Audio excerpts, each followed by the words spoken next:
that has definitely never happened before. That was the Santa Cruz special, everybody. And you know what? I liked it. I liked it very much. I liked it very much. Now, I mentioned before, by the way, you may enjoy this. I certainly enjoyed this. Isn't that nice? Yes, I know. It's delightful.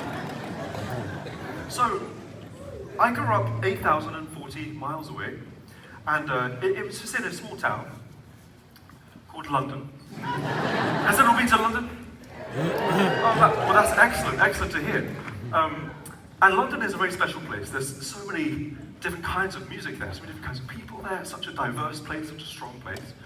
And I sort of realized early on that music was quite a powerful thing. And I didn't know why. I just knew that when I listened to it, when I played it, I just felt more like a person than before.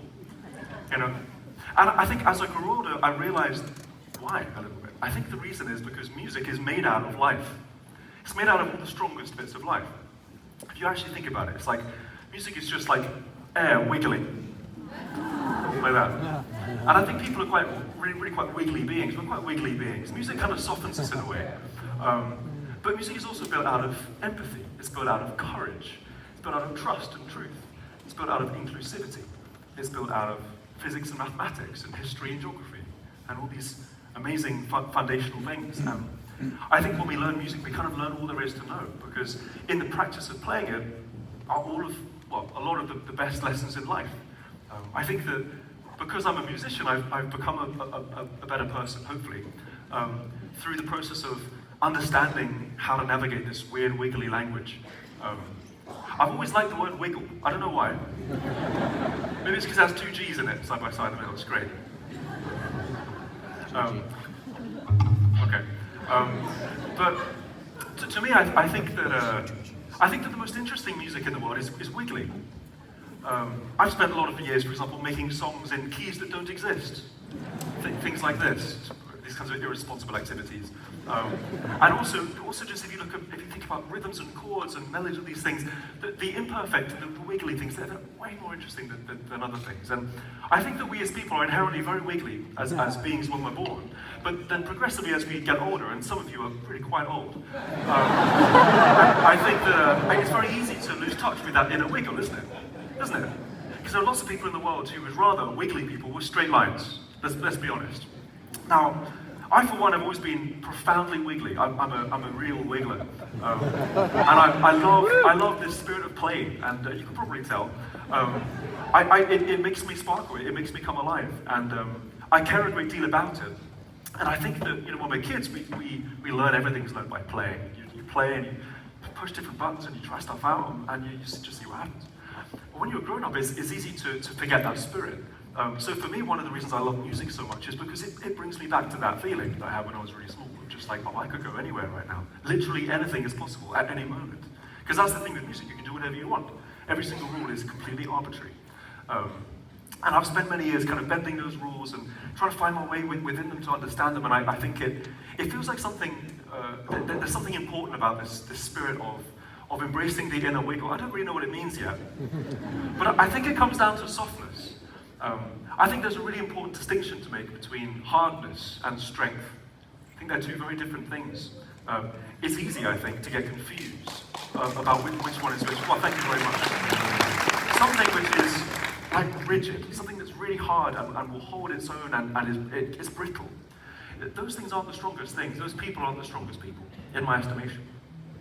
Whereas something that is soft and something that will yield, something that has some flexibility to it, those things are actually the strongest things. Like, think about water, as I often do. Water is the strongest thing in the world, isn't it?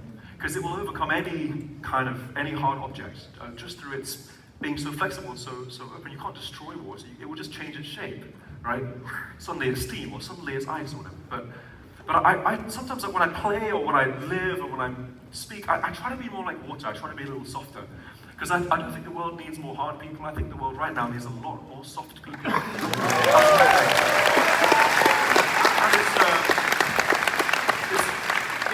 And it's such a confusing time to be human, isn't it?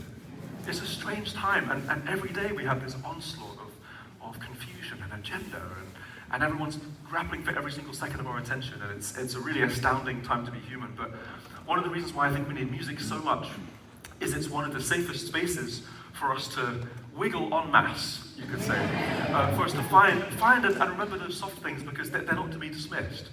You know, all these kind of hard lines, which we are currently perceiving so many of them, these regimes that seek to disempower and make smaller and take away our rights and essentially diminish our wiggle to nothing in many different ways. They'll all crumble eventually, and then we'll be here when they're gone.